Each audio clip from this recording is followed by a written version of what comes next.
Shalom Aleichem, a paz seja convosco. Eu sou o pastor Eliezer, bem-vindo ao meu canal. Nós estamos em uma série de estudo acerca das credenciais do Messias. Nós estamos falando especificamente sobre o servo sofredor. Já falei do Salmo 22 e hoje eu vou falar sobre Isaías 53 especificamente. Bom, sem mais delongas, quero ler com vocês Isaías 53. Diz assim o texto, versículo 1. Quem deu crédito à nossa pregação e a quem se manifestou o braço do Senhor? Porque foi subindo como renovo perante ele e como raiz de uma terra seca. Não tinha parecer nem formosura, e olhando nós para ele, nenhuma beleza vimos para que o desejássemos. Era desprezado e o mais indigno entre os homens, homem de dores e experimentado nos trabalhos, e como um de quem os homens escondiam o rosto. Era desprezado e não fizemos dele caso algum. Verdadeiramente ele tomou sobre si as nossas enfermidades e as nossas dores levou sobre si, e nós o reputamos por aflito, ferido de Deus e oprimido. Antes de nós continuarmos a leitura, eu vou ler Isaías 6 para poder explicar algo. No capítulo 6, versículo 9 de Isaías, o Senhor chama Isaías. Isaías tem a visão do rei glorificado no seu trono. E aí ele é chamado por Deus a fim de entregar a mensagem ao povo de Israel. Mas o próprio Deus vai dizer para ele que o povo vai rejeitar essa mensagem. E por quê? Porque lá no capítulo 53, ele pergunta quem creu em nossa pregação, a quem foi manifestado o braço do Senhor. Então há uma razão porque o povo rejeitou a mensagem, e isso tem a ver com o conteúdo da mensagem também de Isaías. No capítulo 53 ele tem uma visão do Messias como servo sofredor que vai morrer em prol do pecado da nação. Versículo 9 de Isaías 6 diz assim: Então disse ele, vai e dize a este povo, ouvis de fato e não entendeis, e vedes em verdade, mas não percebeis. Engorda o coração deste povo, ou seja, torna insensível o coração deste povo, endurece-lhe os ouvidos, fecha-lhe os olhos, não venha ele a ver com os seus olhos, e a ouvir com os seus ouvidos, e a entender com o seu coração, e a converter-se, e a ser sarado. Aparentemente parece que esse texto está falando de um Deus arbitrário, que controla os sentimentos e as vontades do ser humano a seu bel prazer. Mas na verdade não é isso. Jesus ele vai citar esse texto e ele explica o que aconteceu com o povo de Israel. Quando ele veio, o povo ouviu a mensagem de Deus de mau grado. O povo endureceu o coração, fechou os olhos para não ver e taparam os ouvidos para não ouvir a mensagem de Jesus. E a consequência disso foi que eles rejeitaram o seu Messias. Mateus 13, 14 e 15 diz assim: E nele se cumpre a profecia de Isaías, que diz: Ouvindo ouvireis, mas não compreendereis, e vendo vereis, mas não percebereis, porque o coração deste povo está endurecido, e ouviram de mau grado com os seus ouvidos, e fecharam seus olhos, para que não vejam com os seus olhos, e ouçam com os ouvidos, e compreendam com o coração, e eu os converta e os cure. Então não foi uma ação de Deus sobre eles, foi uma permissão de Deus por causa da atitude deles de endurecer o coração, de fechar os olhos, de fechar os ouvidos e de ouvir a palavra com mau grado. Por quê? Porque muitos anos antes de Jesus, os rabinos de Israel já vinham torcendo as escrituras. Quando o Messias verdadeiro chegou, eles não foram capazes de identificá-lo através das escrituras. Essa foi a razão. Então Isaías está de posse de uma mensagem que é paradoxal ao conceito deles de Messias, porque Isaías ele vai revelar em Isaías 53 o Messias como um leproso, em seu estado terminal. Eu vou ressaltar algumas expressões aqui, só que para que você enxergue essa característica no texto. Ele diz no versículo 1, quem creu, quem deu crédito à nossa pregação e a quem foi manifestado o braço do Senhor. Alguns detalhes aqui eu vou pular, porque eu pretendo fazer um outro vídeo, ainda de Isaías 53, mas eu quero salientar, ressaltar aqui apenas esse aspecto em Isaías 53, que Isaías está tendo a visão de um Messias leproso. Quando ele diz, por exemplo, no versículo 2, no finalzinho do versículo 2, ele fala, não tinha parecer nem formosura, e olhando nós para ele, nenhuma beleza víamos para que desejássemos. É claro, ele está retratando aqui o Messias na cruz. Tá? Ele estava com seu aspecto desfigurado. Olha como diz o versículo 14 do capítulo 52 de Isaías. Como pasmaram muitos à vista dele, pois o seu parecer estava tão desfigurado, mais do que o de outro qualquer, e a sua figura mais do que a dos outros filhos dos homens. Então quem o via, virava o rosto, o desprezava, porque ele estava fisicamente, muito semelhante a um leproso. Ele apanhou bastante. Quero ler também, ainda Isaías 50, a partir do versículo 6, só para vocês terem uma ideia. Ainda falando do Messias. As minhas costas dou aos que me ferem, e as minhas faces aos que me arrancam os cabelos. Não escondo a minha face dos que me afrontam e me cospem. Tudo isso aconteceu com Jesus. Jesus foi levado para o pretório, quartel-general de Pilatos, e ali ele apanhou bastante, tá? Principalmente na face. Versículo 7. Porque o Senhor Deus me ajuda, pelo que não me confundo. Por isso pus o meu rosto como um seixo, como uma rocha. Por quê? Porque ele apanhou bastante no rosto. E sei que não serei confundido. Enfim, no próprio Isaías 53, ele diz que, no versículo 7, ele diz o seguinte, ele foi oprimido, mas não abriu a sua boca.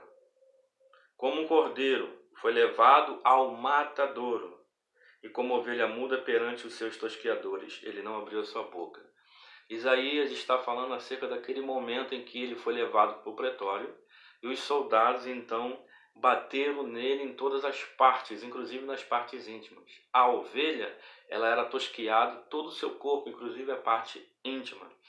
Jesus apanhou com um chicote chamado azorrague, ou flagelo, que era uma tira de couro, né, dividida em 3 partes na ponta, e com instrumentos, pedaços de ossos pontiagudos, ou metal pontiagudo, e aquilo, quando era batida nas costas da pessoa, no corpo da pessoa, arrancava pedaços, porque penetrava e quando puxava, arrancava a carne. Então Jesus apanhou em tudo quanto é lugar. Então quem olhava para ele, via ele como um leproso. Aí ele ficou como uma carne moída, literalmente. O texto fala que ele foi moído. Versículo 10 diz assim, todavia ao Senhor agradou moê-lo. Por que Deus agradou moê-lo? Por causa do resultado daquela obra expiatória. Não que Deus é masoquista, que Deus é cruel. Todavia o Senhor agradou moê-lo, fazendo enfermar. Ele ficou literalmente doente na cruz. E que doença é essa? O versículo 4 diz assim, verdadeiramente ele tomou sobre si as nossas enfermidades e as nossas dores levou sobre si. E nós, os judeus, o reputamos. Isaías era israelita. E nós o reputamos por aflito, ferido de Deus e oprimido. Israel julgou que Jesus merecia aquela morte e que Deus estava ferindo. A palavra aflito aqui é a palavra hebraica nagua. Nagua é praga. Faz uma referência indireta à praga, né, da lepra, da Metsorá. Nagua Metsorá. Ele está com seu aspecto leprosado aqui. Porque a lepra era a enfermidade que mais representava fielmente o pecado. Então ele fica leproso por morrer em nosso lugar. Glória a Jesus. O apóstolo Pedro, ele fala na sua carta, primeira carta, capítulo 2, versículo 24. Eu vou ler. 1 de Pedro 2, 24. Ele cita Isaías. 1 Pedro 2, 24. E levando ele mesmo em seu corpo os nossos pecados sobre madeiro, para que, mortos para os pecados, pudéssemos viver para a justiça. E pelas suas feridas foste sarado. Pelas suas feridas foste sarado. Enfim, separando aqui essas palavras, aflito, ferido, homem de dores,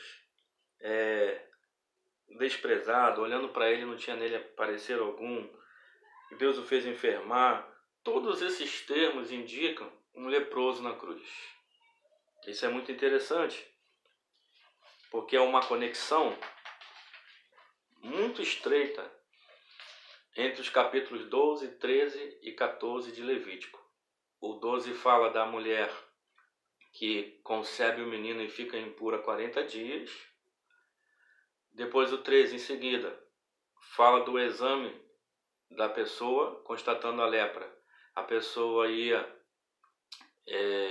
para um lugar confinado e depois de um tempo, no 14, fala da restauração dessa pessoa. Estando ela curada, constatado que ela está pura novamente, está limpa, ela volta para o convívio da população, né? E antes de falar sobre isso, eu queria mostrar a vocês como que os judeus se dirigem a Jesus no Talmud. Eles chamam Jesus de maneira pejorativa. Eu estou baseando isso em Isaías 53, porque ele já o reputou, considerou o Messias como leproso. Por isso ele foi tirado do meio deles, né? Jesus voltou para o seu lugar, nós vamos ver isso, porque foi rejeitado pelo sacerdócio de Israel. Porque muitos judeus creram. Porque era o sacerdote que era responsável de examinar, né, a lepra. Então eles constataram, na visão deles, que Jesus era leproso. Então eles rejeitaram o Messias leproso. Mas ele estava leproso por causa dos nossos pecados. Por causa do pecado da nação e dos nossos pecados. Não por causa de seus próprios pecados. Então eles chamam Jesus no Talmud. O Talmud, para quem não sabe, no tempo de Jesus era chamada tradição dos anciãos. Era a tradição oral. E ao longo do tempo passou a ser escrita. Foi feita uma compilação de interpretações rabínicas acerca da Torá, acerca do Taná. Mas na verdade são aquilo que Isaías denunciou também. Preceito sobre preceito, um pouco aqui, um pouco ali, são mandamentos de homens. E os herdeiros dessa literatura eram os fariseus, eram os escribas. E os grandes embates de Jesus eram contra esses homens religiosos, tá? Que ensinavam muita coisa errada. Ainda que os fariseus tinham algumas coisas que podiam ser ouvidas, porque Jesus falou acerca disso. Mas tinha muito fermento, tinha muita doutrina que contaminava a verdadeira doutrina. Então Jesus advertiu o discípulo para ter cuidado contra o fermento dos fariseus, falando da sua doutrina. Eles chamam Jesus de Yeshua. Yeshua é um acróstico, um acrônimo. Yeshua é um acrônimo das iniciais de 3 palavras. Imar, Shimo, Utzikaro, que significa: seja esquecidos o seu nome e a sua memória. Um desprezo semelhante ao povo que desprezou Jesus, semelhante ao que Isaías está se descrevendo. E também o Talmud chama ele de Mamzer Ben-Zonar. Sabe o que significa isso, gente? Eles chamam Jesus de bastardo, filho da prostituição, ou filho da prostituta. Porque eles não consideram que Jesus nasceu de maneira virginal, milagrosamente, da Virgem. Quero mostrar um texto aqui, um versículo que está lá em João 8, 41, quando Jesus tem um forte embate com os judeus da sua época. E eles jogam uma letra então para Jesus. Jesus está falando que ele é filho de Deus. E eles estão dizendo que eles são filhos de Deus, são filhos de Abraão. E Jesus então diz claramente para eles que eles são filhos do diabo. Tá? E eles então jogam uma indireta para Jesus. No versículo 41 de João 8. Jesus diz assim: Vós fazeis as obras de vosso pai.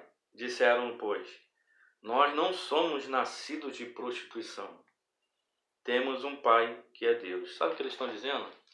Nós não somos nascidos de prostituição. Nós sabemos quem é o nosso pai. Tu não, Jesus. Tu é filho da prostituta. Tu é um Mamzer Ben-Zonar. É isso que está acontecendo aqui. Bom, mas que relação há entre Isaías 53 e os textos de Levítico 12, 13 e 14? Bom, como eu falei da sequência, no capítulo 12 de Levítico, a mulher que tivesse um varão, um filho varão, ela ficava 40 dias, tá? Em processo de purificação. 7 dias era oferecido o sacrifício conforme a lei, e depois de 33 dias ela ficava numa espécie de resguardo, no total de 40 dias. Tá? E depois o texto fala do exame de um leproso. Constatando então a lepra, essa pessoa era tirada do convívio, do meio do arraial de Israel, e era levada para fora. E no 14, essa pessoa, sendo curada, era restaurada novamente ao convívio. Tudo isso debaixo do exame do sacerdócio de Israel. Isso aconteceu com Jesus em parte, e a segunda parte vai se cumprir. A mulher aí, que tem o filho varão e fica impura 40 dias, é Israel. Lá em Apocalipse 12, fala da mulher vestida do sol, com a lua debaixo dos pés, com a coroa de 12 estrelas, e grávida, prestes a dar à luz, com dores de parto. E o dragão se coloca diante dela para poder tragar o filho, mas nascendo o filho, então o Senhor guarda, como nós sabemos na história, ele guardou a criança de Herodes, que queria matá-lo, e depois a criança já adulto, cumprindo seu ministério, é arrebatado para Deus. Então ali Apocalipse fala de maneira sumária do nascimento até a ascensão de Jesus. Então essa mulher é Israel. Israel então concebeu o Messias e está nesse processo de purificação. Existem várias maneiras de Deus contabilizar o tempo, e uma delas é através do jubileu. Tá? No jubileu, que era no dia da expiação, a cada 50 anos, a cada 7 anos sabático, o 50º era um jubileu, onde a terra era devolvida ao seu dono original e os escravos eram libertos. E é muito interessante essa questão do jubileu. Então o jubileu era comemorado no dia do perdão, porque o jubileu tem a ver com perdão. No dia da expiação, a cada 50 anos era um jubileu. Então o que vai acontecer? Se nós calcularmos 40 dias como sendo 40 jubileus, vai dar 2.000 anos. É exatamente o tempo que demora para o noivo voltar profeticamente, porque ele tinha 2 anos para preparar o lugar e depois voltar para poder se casar com a noiva. Profeticamente, 2.000 anos. Não só por causa dessa questão, mas muitos outros textos, muitas outras maneiras de ver isso, a gente pode ver nas Escrituras. Então, quando se completar a purificação dessa mulher, o Messias que foi considerado leproso, capítulo 13 de Levítico, esse homem é o Messias, que eles reputaram como leproso, No capítulo 14, ele volta para o convívio de Israel. Ou seja, eles vão reconhecer a sua culpa e vão ver que aquele que estava leproso por causa do pecado da nação. Então isso vai acontecer com Jesus. Eles o rejeitaram, a mulher gerou o Messias, mas considerou ele leproso, mas depois vão se arrepender e vão considerá-lo limpo e vão chamá-lo para o convívio. Eu queria mostrar toda essa ideia, essa trama bíblica acontecendo profeticamente. Oséias, no capítulo 5 de Oséias, versículo 15, Oséias fala algo nesse sentido. Eu estou correndo aqui porque eu não tenho muito tempo. Eu não posso gravar vídeo muito longo porque meu cartão de memória não permite. Mas se Deus quiser eu vou comprar um cartão de memória mais potente. Diz assim: irei e voltarei para o meu lugar. É o Messias falando. Até que se reconheçam culpados e busquem a minha face. Estando eles angustiados, de madrugada me buscarão. Esse texto é tremendo. O Messias está dizendo que vai voltar da onde ele veio, porque ele veio, a sua primeira vez, ele foi rejeitado pela elite sacerdotal.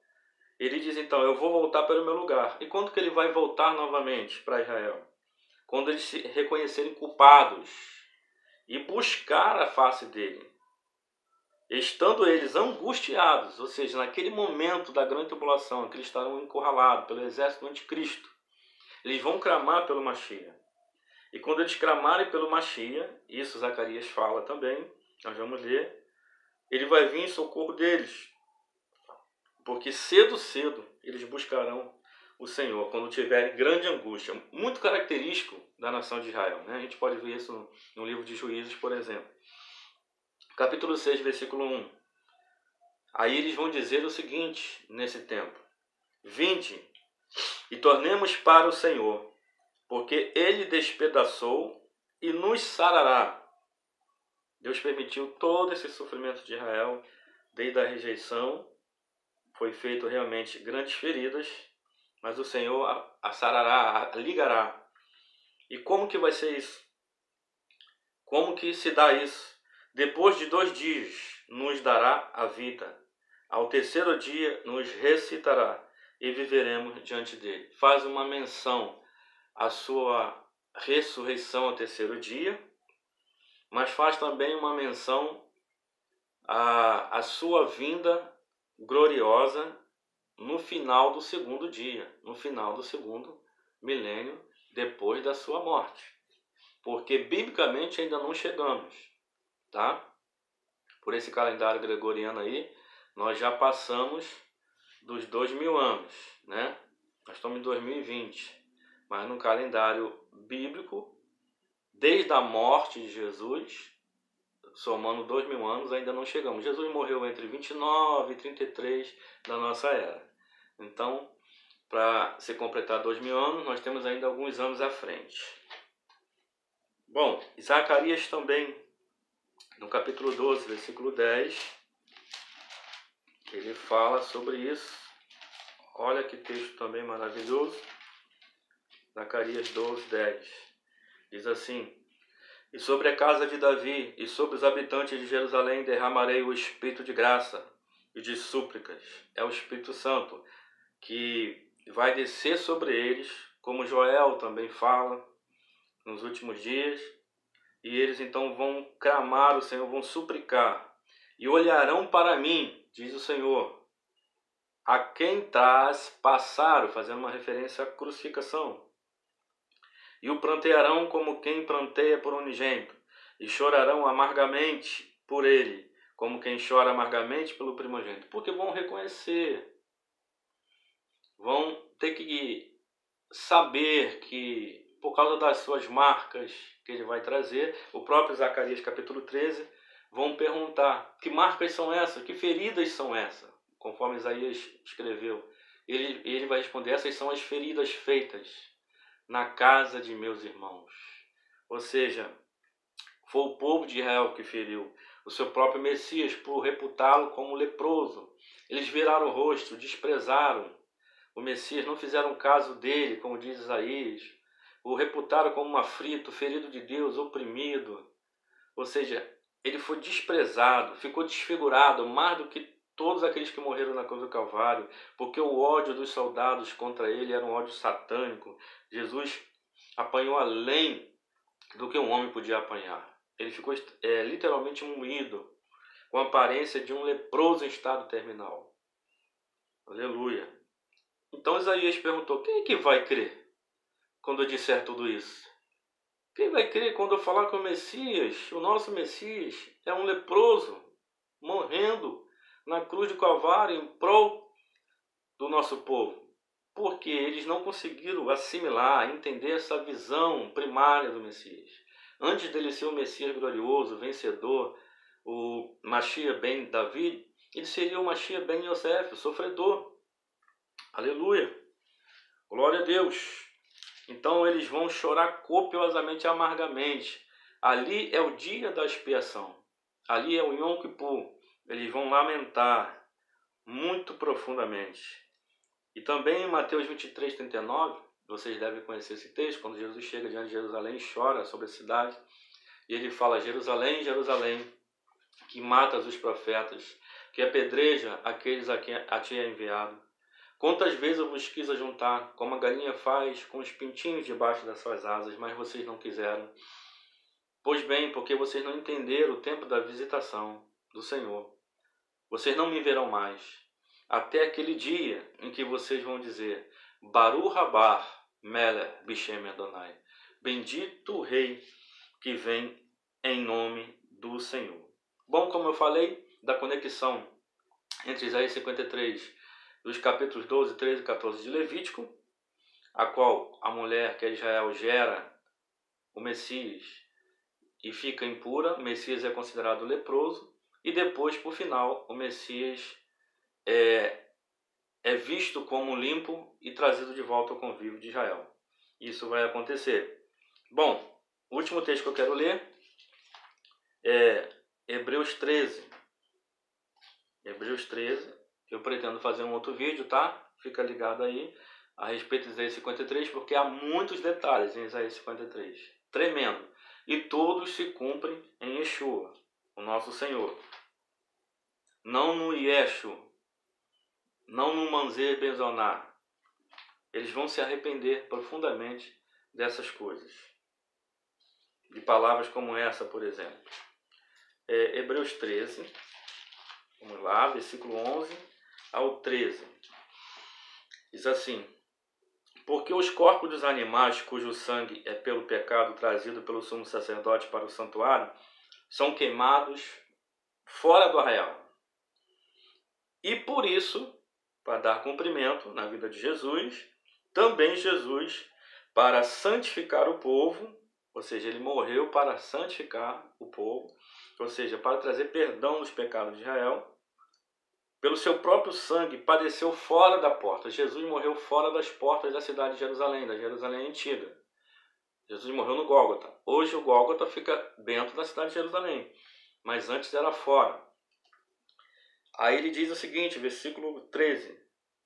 Ele conclama aos judeus a fazer o seguinte: saiamos, pois, a ele, ao Messias, a Jesus, fora do arraial, fora das portas, levando o seu vitupério, levando a sua vergonha. Eu vou aqui resumir. Jesus foi rejeitado pelos judeus na pessoa do seu sacerdócio. E ele foi então crucificado, morreu fora das portas. Ele foi levado para fora do convívio deles, do arraial, porque ele foi considerado um leproso. Ele morreu na cruz. Mas o convite aos escritores hebreus é para que o povo saia fora do arraial e o chame de volta. Mas saia do arraial levando o seu vitupério, o vitupério do Messias, entendendo, se arrependendo, sentindo vergonha do que eles fizeram. Vitupério é vergonha. E chamando ele de volta para o convívio. E isso vai acontecer, gente. Jesus está para voltar e vai voltar no Monte das Oliveiras. Porque foi dito pelos dois varões que falaram: varões galileus, por que vocês olham para cima? Esse mesmo Jesus que vocês estão vendo subir ele voltará. E ele sobe no Monte das Oliveiras. Ele é arrebatado do Monte das Oliveiras. Ele voltará ali. Ali para aqueles que o esperam para a salvação, para os judeus. Então aguarde o próximo vídeo. Que Deus possa abençoar você. Até a vista.